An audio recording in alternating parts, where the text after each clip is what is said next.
Hello, തലയിലൊക്കെ തേച്ച് കുളിക്കാൻ പറ്റിയ നാച്ചുറലായിട്ടുണ്ടാക്കിയ ഒരു കാച്ചെണ്ണയുടെ ഉണ്ടാക്കുന്ന രീതിയാണ് ഞാനിന്നിവിടെ കാണിക്കുന്നത്. നമ്മൾ എണ്ണയൊക്കെ വീട്ടിൽ കാച്ചിയൊക്കെ എടുക്കുമ്പോഴും അതിനൊരു പാകമുണ്ട്. ആ പാകമൊക്കെ തെറ്റിപ്പോയാൽ പിന്നെ എണ്ണ കൊണ്ട് ഒരു പ്രയോജനവും ഇല്ല. എണ്ണയുടെ പാകം കറക്റ്റായിരിക്കണം. അതിനകത്ത് ചേർക്കുന്ന ഔഷധക്കൂട്ടുകൾ എന്തുമാത്രം ഉണ്ടാവണം, പിന്നെ അതിൽ എന്തുമാത്രം വെളിച്ചെണ്ണ ചേർക്കണം, ഇങ്ങനെ ഒരുപാട് കാര്യങ്ങൾ ശ്രദ്ധിച്ചാൽ മാത്രമേ നല്ലൊരു കാച്ചെണ്ണ കിട്ടുകയുള്ളൂ. അപ്പം ഞാനിവിടെ ഉണ്ടാക്കുന്ന എണ്ണയുടെ കൂട്ടുകളും അതിൻ്റെ അളവുമൊക്കെയാണ് ഇന്നിവിടെ കാണിക്കുന്നത്. അപ്പോൾ ഞാനിതിനകത്ത് ആദ്യമായിട്ട് ഇതിനകത്ത് ചേർക്കുന്നത് അലോവേരയാണ്, കറ്റാർ വാഴ.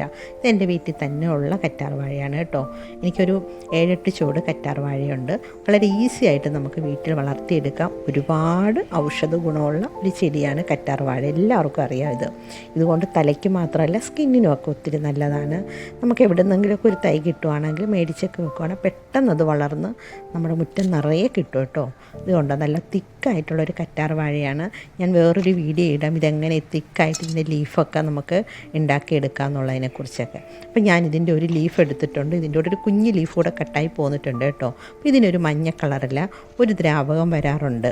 ആ ദ്രാവകം നമുക്ക് ചൊറിയുകയൊക്കെ ചെയ്യും. അതുകൊണ്ട് ഞാനിതിനെ കുറച്ച് വെള്ളം എടുത്തിട്ട് അതിലിങ്ങനെ കുത്തി നിർത്തുകയാണ്. ഒരു 1 hour അതവിടെ ഇരുന്നോട്ടെ. ആ സമയത്ത് ഇതിന് വേണ്ടുന്ന ബാക്കി സാധനങ്ങളൊക്കെ എടുക്കാം. പിന്നെ ഞാൻ ഇതിനകത്തേക്ക് ചേർക്കുന്നത് ശംഖുപുഷ്പപ്പൂവാണ്. ഇതും എൻ്റെ വീട്ടിലുള്ളതാണ് കേട്ടോ. 2 കളറിലേ ഉണ്ട്. കളറ് രണ്ടായാലും ഗുണമെല്ലാം ഒന്ന് തന്നെയാണ് കേട്ടോ. നമ്മൾ ഒരുപാട് സാധനങ്ങളൊന്നും എടുത്തിട്ട് എണ്ണ കാച്ചേണ്ട ആവശ്യമൊന്നും ഇല്ല.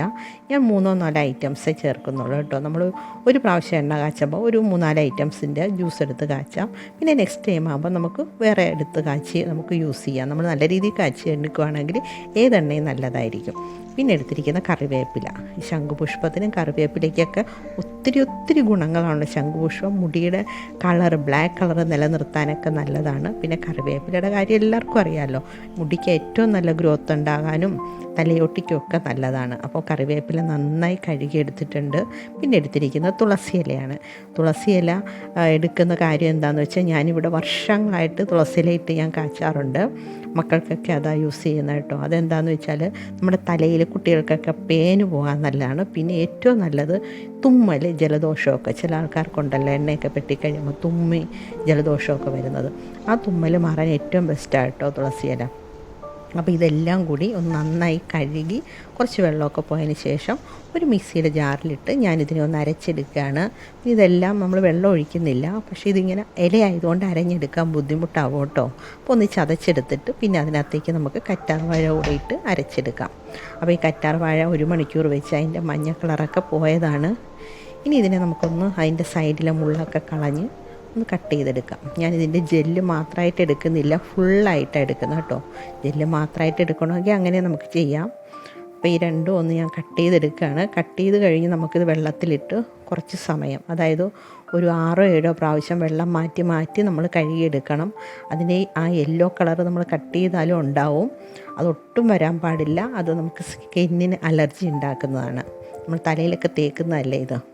അപ്പോൾ അത് ഞാൻ 6-7 പ്രാവശ്യം കഴുകി എടുത്തിട്ടുണ്ട്. അതിൻ്റെ വഴുവഴുപ്പൊക്കെ കംപ്ലീറ്റ് മാറിയതിന് ശേഷമാണ് ഇത്. എന്നിട്ട് നമ്മൾ അതിൻ്റെ കഴുകി ഒരു അരിപ്പ പാത്രത്തിൽ വെച്ച് അതിൻ്റെ വെള്ളമൊക്കെ കളഞ്ഞിട്ട് അതും കൂടെ നമുക്ക് മിക്സിയുടെ ജാറിലിട്ട് നന്നായിട്ട് അരച്ചെടുക്കാം കേട്ടോ. ഞാനിത് ഒത്തിരി വർഷങ്ങളായിട്ട് കാച്ചെണ്ണയാണ് യൂസ് ചെയ്യുന്നത്. പക്ഷേ എപ്പോഴും ഒരേ ഐറ്റമല്ല, പല ഐറ്റംസ് നമ്മുടെ പറമ്പിലൊക്കെ കിട്ടുന്ന നല്ല ഔഷധ ഗുണങ്ങളുള്ള ഇലകളൊക്കെ വെച്ച് കാച്ചിയെടുക്കാറുണ്ട്. ഇതൊക്കെ എനിക്ക് എൻ്റെ അമ്മ പറഞ്ഞു തരുന്നതാണ്.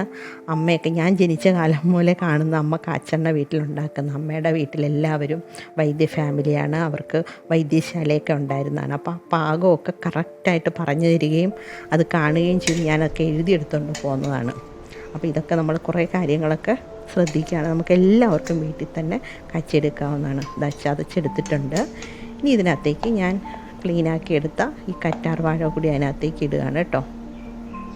ഇതിട്ട് കഴിയുമ്പോൾ നല്ല വെള്ളമയം ഉണ്ടാവും. നമുക്ക് നല്ല തിക്കായിട്ടുള്ള ജ്യൂസ് കിട്ടും. ഒന്ന് അരച്ചെടുത്തിട്ട് വരാം. ഇതെല്ലാം അരച്ചെടുത്തിട്ടുണ്ട്. ഇനി ഇതിനെ ഞാൻ അരിച്ചൊന്നും എടുക്കുന്നൊന്നുമില്ല. ഇങ്ങനെ തന്നെ ഞാൻ നമുക്ക് എണ്ണയിലേക്ക് ഒഴിച്ച് കാച്ചിയെടുക്കാനുള്ളതാണ് കേട്ടോ. അരിച്ചെടുത്താലും കുഴപ്പമൊന്നുമില്ല. ഇതെന്തുമാത്രം ഉണ്ടെന്നൊന്ന് നോക്കാം കേട്ടോ. ഞാൻ ഈ ഒരു അളവാണ്, ഒരു പാത്രമാണിത്. ഇതിന് ഒരു കപ്പിനടുത്ത് വന്നിട്ടുണ്ട്. ഇതെല്ലാം കൂടി ശരിക്കും വടിച്ചെടുത്ത് കഴിഞ്ഞാൽ ഒരു കപ്പിനടുത്തുണ്ട്. അപ്പോൾ നമ്മൾ ഈ അളവ് കറക്റ്റായിരിക്കണം എണ്ണ കാച്ചുമ്പോൾ. ഈ ഒരു കപ്പിന് തന്നെ ഞാൻ വെളിച്ചെണ്ണയാണ് എടുക്കുന്നത്. വെളിച്ചെണ്ണ എടുക്കുമ്പോൾ നമ്മൾ കഴിയുന്നതും നമുക്ക് മില്ലിൽ നിന്നൊക്കെ ആട്ടി കിട്ടുന്ന എണ്ണയായിരിക്കും ഏറ്റവും ബെസ്റ്റ്. ഒന്നും കിട്ടാത്തവർക്കാണെങ്കിൽ പാക്കറ്റൊക്കെ മേടിക്കാം കേട്ടോ. അപ്പോൾ ഇതൊരു കപ്പിന് ഒരു കപ്പ് വെളിച്ചെണ്ണ കറക്റ്റ് ഞാൻ എടുക്കും. അതല്ലെങ്കിൽ നമ്മൾ ഇതിന് ഒരു കപ്പ് ജ്യൂസാണെങ്കിൽ അര കപ്പ് വെളിച്ചെണ്ണ.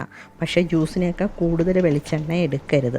നമ്മൾ ഈ വെളിച്ചെണ്ണയിൽ ജ്യൂസ് ഇതിൻ്റെ ഔഷധങ്ങളെല്ലാം ഇറങ്ങി വരുമ്പോഴാണ് ഈ എണ്ണയ്ക്ക് ഗുണമുണ്ടാകുന്നത്. അപ്പോൾ അതുകൊണ്ട് എണ്ണ കൂടിപ്പോയാൽ നമുക്ക് അതിൻ്റെ ആ ഒരു എഫക്റ്റ് കിട്ടത്തില്ല. റിസൾട്ട് കിട്ടണമെങ്കിൽ നമ്മൾ അതിൻ്റെ കറക്റ്റ് പ്രോപ്പർ രീതിയിൽ തന്നെ ചെയ്യണം കേട്ടോ. അപ്പോൾ അത് അത്രയും തന്നെ ഞാൻ വെളിച്ചെണ്ണ എടുക്കുകയാണ്.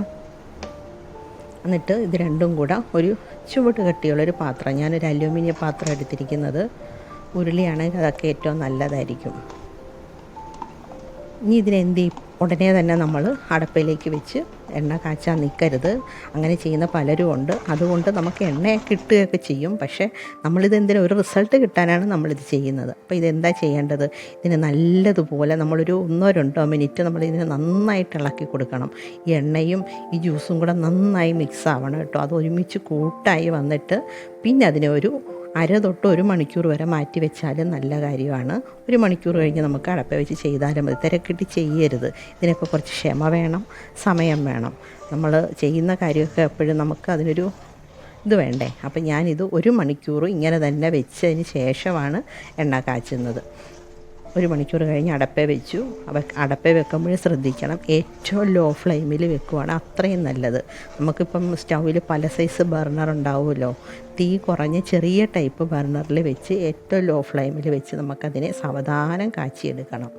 ഇതിന് ടൈം എടുക്കും. 3/4 മണിക്കൂർ തൊട്ട് 1 മണിക്കൂർ വരെയാണ് ഇതിൻ്റെ ഒരു സമയം. നമ്മൾ അടപ്പിൻ്റെ തീ ഇച്ചിരി കൂടിപ്പോയാൽ അരമണിക്കൂർ കൊണ്ടൊക്കെ റെഡിയായി കിട്ടും. അത് തെറ്റായ രീതിയാണ്. ലോ ഫ്ലെയിമിൽ വെച്ച് കഴിഞ്ഞാൽ കറക്റ്റ് 45 to 1 hourനുള്ളിൽ. എനിക്കിത് ഒരു 55 മിനിറ്റ് വരെ എനിക്ക് വേണ്ടി വന്നു കേട്ടോ. അപ്പോൾ ആ സമയം കൊണ്ട് നമുക്ക് കറക്റ്റായിട്ട് കിട്ടും. ഇതൊരു എപ്പോഴും ഇളക്കിക്കൊണ്ടിരിക്കേണ്ട. ഒരു അരമണിക്കൂർ കഴിയുമ്പോൾ നമ്മൾ ഇതിനെ ഒന്ന് ഇടയ്ക്കിടയ്ക്ക് ഇളക്കി കൊടുക്കണം. നന്നായിട്ട് തിളച്ച് വന്നിട്ടുണ്ട്. അപ്പോൾ അതിൻ്റെ ഇതൊക്കെ ആ ജ്യൂസെല്ലാം കൂടെ താഴേക്ക് വന്ന കണ്ടോ. ഈ താഴേക്ക് വന്ന് അടിയുമ്പോൾ അതിനെയാണ് ചെളിപ്പരുവം എന്ന് പറയും. ഒരു ചെളി പോലെ ഇരിക്കുന്നത് നമുക്ക് പിടിക്കുമ്പോൾ അറിയാം കറക്റ്റ് ചെളിയുടെ പരുവാണ്. ആ സമയമാകുമ്പോൾ നമ്മൾ ഇടയ്ക്കിടയ്ക്ക് ഇളക്കി കൊടുത്തില്ലേ ഇത് അടിയിൽ പിടിക്കും. അപ്പോൾ ഇതിനെ സാവധാനം ഇളക്കി നമ്മളൊരു 5 മിനിറ്റ് ഇടവിട്ട് ഇളക്കി കൊടുത്താൽ മതി. ആ സമയത്ത് നമുക്ക് വേറെ പണിയും ചെയ്യാം. ഇനി ഇത് നന്നായി പാകമാകുമ്പോൾ ഈ തിളയൊക്കെ പറ്റി പതയൊക്കെ മാറി ഈ താഴെ കിടക്കുന്ന ഈ ചെളിപ്പരുവത്തിൽ അതിനെന്താ പറയുന്നത് പിശിട് അത് നല്ല ക്രിസ്പി ആയിട്ട് വരും.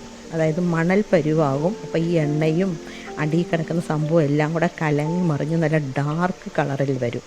ഇപ്പോൾ ഒന്നും ആയിട്ടില്ല. ഇപ്പോൾ കണ്ട എണ്ണ മുകളിലാണ് നിൽക്കുന്നത്. കളറ് മാറി വരുന്നതേ ഉള്ളൂ. അപ്പോൾ നമ്മൾ ഇടയ്ക്കിടയ്ക്ക് അതിൻ്റെ ആ വേസ്റ്റ് കയ്യിലെടുത്ത് നമ്മളൊന്ന് തിരുമ്മി നോക്കണം. അപ്പം നമുക്കറിയാൻ പറ്റും. തിരുമ്മുമ്പോൾ ഇങ്ങനെ ഉരുണ്ട് വരികയാണെങ്കിൽ അത് ചെളിപ്പരുവാണ്. അത് തിരുമ്മുമ്പോൾ നല്ല ക്രിസ്പി ആയിട്ട് മണൽ പരുവത്തിൽ വരും. നമ്മൾ കയ്യിൽ തിരുമുന്ന കൂട്ടത്തിൽ തന്നെ അതിൽ ജലാംശം ഉണ്ടോ നമുക്ക് പിടിക്കുമ്പോൾ അറിയാം. തിരുമ്മുമ്പോൾ അതിൽ തണുപ്പടിക്കും. അതൊന്നും ഇല്ലാതെ പറ്റി വരുമ്പോഴത്തേക്കും അത് കറക്റ്റാവും. ഇപ്പോൾ അത് ആയി വരുന്നുണ്ട്. ഇപ്പോൾ എല്ലാം കൂടെ ഇളകി മറിഞ്ഞ് കുറുകി വരുന്നുണ്ട്. അപ്പോൾ കളർ ശരിക്കും എണ്ണ നല്ല ഡാർക്ക് ഗ്രീൻ ആകുന്നത് ഒരു ബ്ലാക്ക് പോലെ ആയി വരും കേട്ടോ. അപ്പം നമുക്ക് വീട്ടിൽ തന്നെ ഉണ്ടാക്കിയെടുക്കാൻ പറ്റുന്നതാണ് നമുക്ക് നല്ലൊരു കാച്ചെണ്ണ. ഇത് ഒരുപാട് മുടി വളരും എന്നൊന്നും ഞാൻ പറയത്തില്ല. മുടി വളരുന്നതൊക്കെ ഓരോരുത്തരുടെ പാരമ്പര്യമാണ്. പിന്നെ നമ്മളുടെ ഓരോ ലൈഫ് സ്റ്റൈൽ പോലെ ഇരിക്കും മുടിയുടെ ഹെൽത്തൊക്കെ കേട്ടോ. പക്ഷേ ഈ എണ്ണ മുടിയുടെ ആരോഗ്യത്തിന് നല്ലതാണ്, തലമുടിക്ക് നല്ലതാണ്. പിന്നെ ഞാൻ നേരത്തെ പറഞ്ഞില്ലേ പേന്, പിന്നെ ജലദോഷം, തുമ്മൽ, ഇതിനൊക്കെ വളരെ നല്ലതാണ്. നമ്മൾ ഔഷധങ്ങളൊക്കെ ഇട്ട് കാച്ചുന്ന എണ്ണകൾ എന്തൊക്കെയാണെങ്കിലും നമുക്ക് തലയ്ക്കും തലയോട്ടിക്കും നല്ലതാണ്. പിന്നെ ഇതിൻ്റെ പാകം കറക്റ്റ് അല്ലെങ്കിൽ പനി വരും, തലവേദന വരും, ഭയങ്കര ഇറിറ്റേഷനൊക്കെ വരും. എപ്പോഴും കറക്റ്റ് പാകം നോക്കി ചെയ്യുക. ഇപ്പോൾ നോക്കിക്കേ, അതിൻ്റെ ആ തരി നമുക്കൊന്ന് തിരുമ്മി നോക്കാം. ഇങ്ങനെ തിരുമ്മി നോക്കുമ്പം ഇപ്പം തിരുമ്മിയിട്ട് ചെറുതായിട്ട് റോളായി വരുന്നുണ്ട്. അത് കറക്റ്റായിട്ടില്ല. ഇത് മാറി നമുക്ക് തിരുമ്മുമ്പോൾ നല്ല തരി പോലെ വരും. അതാണ് കറക്റ്റ് പാകം കേട്ടോ. ഇപ്പം നല്ല ബ്ലാക്ക് കളറിലൊക്കെ വന്നിട്ടുണ്ട്. നല്ല സ്മെല്ലാണ്. നമുക്കിതിനകത്ത് കരിഞ്ചീരകമോ അങ്ങനെ പല പല സാധനങ്ങളൊക്കെ ചേർക്കാം, ഉലുവാപ്പൊടിയൊക്കെ ചേർക്കാം. ഞാൻ ഒരുപാട് സാധനമൊന്നും ചേർക്കില്ല, 3-4 ഐറ്റം. അത് കഴിഞ്ഞാൽ പിന്നെ നെക്സ്റ്റ് ടൈം കാച്ചുമ്പോൾ വേറെ എന്തെങ്കിലും ആയിരിക്കും ഇടുന്നത് കേട്ടോ. ഈ എണ്ണയൊക്കെ നമ്മൾ എടുത്തു കഴിഞ്ഞാൽ നമ്മൾ തലയിൽ തേക്കുമ്പം 15 മിനിറ്റ് കൂടുതൽ വെക്കരുത്. നമ്മൾ ഏതെണ്ണയാണെങ്കിലും അത്രയും സമയം മതി. ഇത് ഞാൻ എടുത്തിട്ടുണ്ട്, നോക്കിക്കേ, ഇത് ആയി കഴിഞ്ഞു. തിരുമിയപ്പോൾ നോക്കി അത് മുഴുവൻ നല്ല ക്രിസ്പിയായി. നമുക്കതിൽ നിന്ന് ആ പിശിലെടുക്കാൻ പോലും കിട്ടത്തില്ല, അത് മണൽ പരുവത്തിലായിട്ടുണ്ട്. ഇനി ഉടനെ തന്നെ സ്റ്റൗ ഓഫ് ചെയ്യാം. ഞാൻ പറഞ്ഞു എനിക്കൊരു 55 മിനിറ്റ് ആയപ്പോൾ ഇതെല്ലാം കറക്റ്റായി കിട്ടി. അപ്പം നല്ല ഡാർക്ക് ഗ്രീൻ, അപ്പോൾ കാണുമ്പോൾ ഒരു ബ്രൗണോ ബ്ലാക്കോ കളർ പോലെ ഇരിക്കും. സ്റ്റൗ ഓഫ് ചെയ്ത് നല്ലതുപോലെ തണുത്തതിന് ശേഷം നമുക്ക് ഒരു കുപ്പിയിൽ എവിടെയാണ് നമ്മൾ യൂസ് ചെയ്യുന്നത് അതിനകത്തേക്ക് ഒഴിച്ച് വെക്കാം. ഈ പച്ചക്കർപ്പൂരം ഉപയോഗിക്കുന്നവർക്ക് വേണമെങ്കിൽ ഉപയോഗിക്കാം കേട്ടോ. നമ്മളൊരു പാത്രത്തിലിട്ടിട്ട് അതിലേക്ക് എണ്ണ അരിച്ചൊഴിക്കുകയാണെങ്കിൽ നല്ലൊരു സ്മെല്ല് കിട്ടാൻ നല്ലതാണ് പച്ചക്കർപ്പൂരം. പിന്നെ ഈ എണ്ണ ഞാൻ കണ്ട ഇപ്പം അതിൻ്റെ പതയൊക്കെ പറ്റി തെളിഞ്ഞ് വന്നിട്ടുണ്ട്. നോക്കിയേ, അടിപൊളി എണ്ണ കേട്ടോ. വേപ്പിലയുടെ സ്മെല്ല് ഭയങ്കരമാണ് കേട്ടോ. അപ്പോൾ ഇതെല്ലാവരും ഒക്കെ ഇതുപോലെയൊക്കെ ഒന്ന് ട്രൈ ചെയ്ത് നോക്കുക. കുറച്ച് സമയം നമ്മൾ അതിനായിട്ട് മാറ്റി വെച്ചിട്ട് നല്ല അടിപൊളി കാച്ചെണ്ണ വീട്ടിൽ തന്നെ ഉണ്ടാക്കി തലയിൽ തേക്കുക. മേടിച്ച് നമ്മൾ യൂസ് ചെയ്യുന്നതിനേക്കാൾ ഏറ്റവും ബെസ്റ്റ് നമ്മൾ തന്നെ ഉണ്ടാക്കുന്ന എണ്ണയാണ്. അപ്പോൾ ഇതിനെ ഞാൻ 1-2 മണിക്കൂർ കഴിഞ്ഞാണ് ഇതിനെടുത്ത് ഞാനിത് കുപ്പിയിലേക്ക് ഒഴിക്കുന്നത്. അതിൻ്റെ കളർ നോക്കിയേ, നല്ല ഒരു ബ്ലാക്കും ഗ്രീനും കൂടെ ചേർന്ന എണ്ണ കേട്ടോ. അപ്പോൾ ഇത് നമ്മൾ കുളിക്കുന്നതിന് 15 മിനിറ്റ് 20 മിനിറ്റ് മുന്നേ തലയിൽ തേക്കുക. അതിനുശേഷം നമുക്കിത് വാഷ് ചെയ്ത് കളയാം. മൈൽഡായിട്ടുള്ള ഏത് ഷാമ്പൂ കിട്ടും. നമുക്ക് ഡെയിലി തേച്ച് കുളിക്കുന്നതിനും കുഴപ്പമില്ല. പക്ഷേ ഡെയിലി തേക്കുമ്പോഴത്തേക്കും വളരെ കുറച്ച് ക്വാണ്ടിറ്റിയിലെടുത്ത് 5-10 മിനിറ്റ് നേരമേ നമ്മൾ തലയിൽ റെസ്റ്റ് ചെയ്യാവുള്ളൂ. അപ്പോൾ ഇന്നത്തെ വീഡിയോ ഇത്രയൊക്കെ ഉള്ളൂ. എൻ്റെ കാച്ചെണ്ണ വീഡിയോ ഇഷ്ടമായെങ്കിൽ ലൈക്ക് ചെയ്യണം. Thanks for watching.